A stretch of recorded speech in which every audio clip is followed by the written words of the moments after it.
kaibigan, hindi ako magtataka kung bakit ganyan ang attitude ng mga ilang senador. Kung bakit gusto nilang patayin, gusto nilang i-dismiss, gusto nilang i-absuelto si Sara Duterte. Unang-una, itong si Joel Villanueva. Bakit?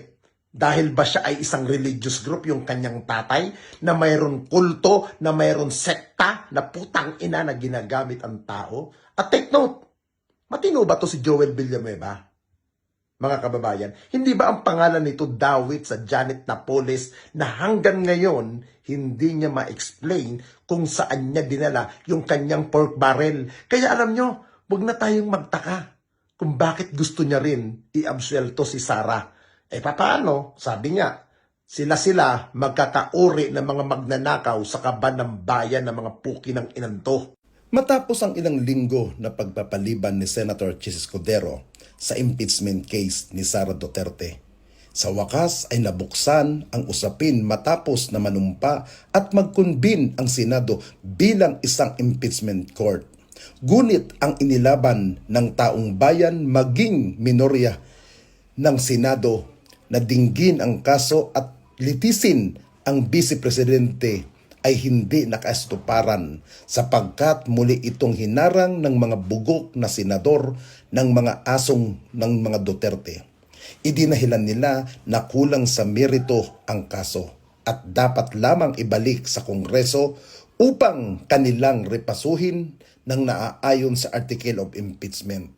Ngunit saludo pa din tayo sa mga senador na nanindigan para sa impeachment na ito, lalo na sa grupo ng minorya na binubuo ni na Senator Risa Hontiveros, Senator Coco Pimentel, Senator Grace Poe, Senator Nancy Binay at Senator Sherwin Gatchalian.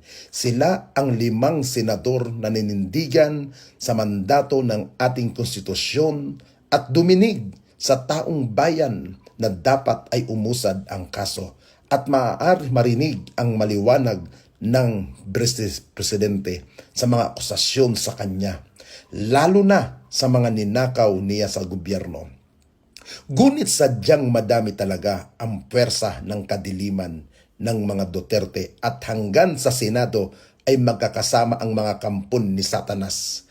Kitang-kita sa video na ito kung gaano kahayop ang isang Joel Villanueva na turingan anak pa naman din ng founder ng Jesus is Lord movement at sa papaanong paraan niya dinimunyuhin ang Amy Marcos na magsalita habang nagpapahayag si Senator Risa Hontiveros ng motion para dinggin na nga ang ng Senado ang impeachment. Maliwanag na plano ng 18 senator na ito na harangin sa simula pa lang ang impeachment trial dahil ginagawa nila ang lahat maging ang mambastos ng kapwa senador wag lamang umusad ang kaso. Ito naman si Senator Amy Marcos na walang alam, naging senador pa ay tila mangmang na hindi mawari kung ano ang gagawin.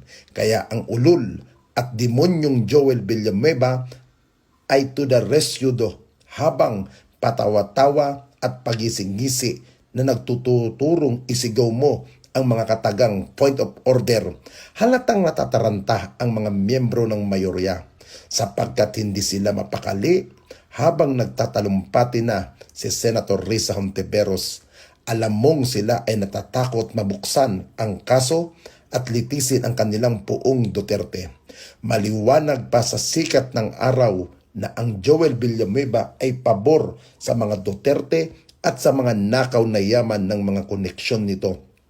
Mga sindikatong pabor silang itago ang katotohanan sa taong bayan. Pabor sila na hindi litisin ang Vice Presidente at pagtakpan siya sa mga krimen niya. Pabor siya na hindi malaman ng mga Pilipino ang mga detalye ng impeachment. Pabor siya na ituloy-tuloy ang paghahasik ng kadiliman at kasamaan ng mga Duterte at higit sa lahat, pabor siya na gawing tanga ang mga bawat isa sa ating mga Pilipino.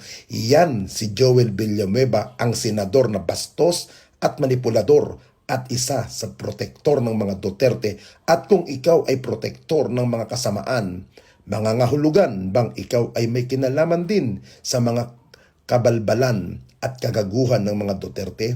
Nagmistula pa kayong mga abogado ng mga Duterte, 18 na senador na itinatago ang totoo sa tao. 18 na senador na hindi Pilipinas ang loyalty kung hindi sa kanilang mga amo ng mga Duterte. 18 senador na atin tatandaan at masusulat sa kasaysayan na bago pamandanggin ang impeachment ay may nakahanda ng bias o opinyon sa kaso at yun ay ang protektahan ang mga Duterte. Ibigay ninyo ang karapatan ng taong bayan na malaman ang katotohanan. Kaya kayo na halal bilang senador ay para maglingkod sa lahat ng Pilipino. Hindi para sa isang tao lang. Hindi Panginoon ang mga Duterte. Sila ay mga tao din. Dapat humarap sa paglilitis at hukom at nararapat lang na magpaliwanag sila tungkol sa mga nakaw nila sa gobyerno at sa mga krimen na ginawa nila. Labag sa mga karapatan pantao. Ituloy ang impeachment trial. Of the approved motion yesterday, and again, the subject, which was the subject of the approved motion yesterday, which is an offshoot of a question of privilege, which takes precedence over all motions.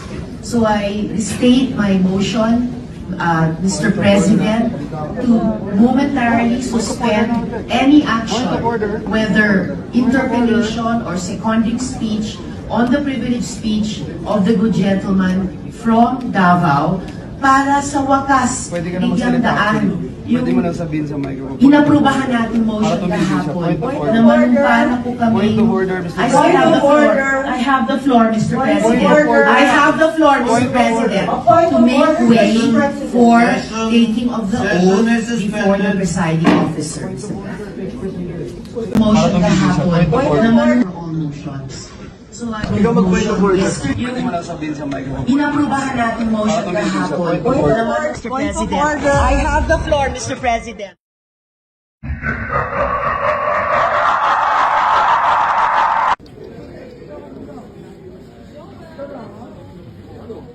Gunggong!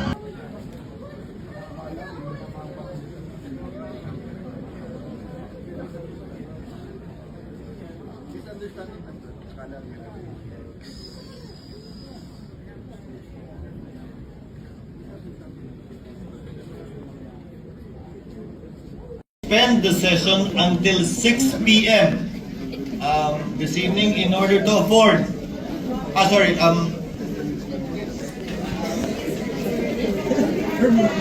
Gaano katagal ba nyo kailangan ng base?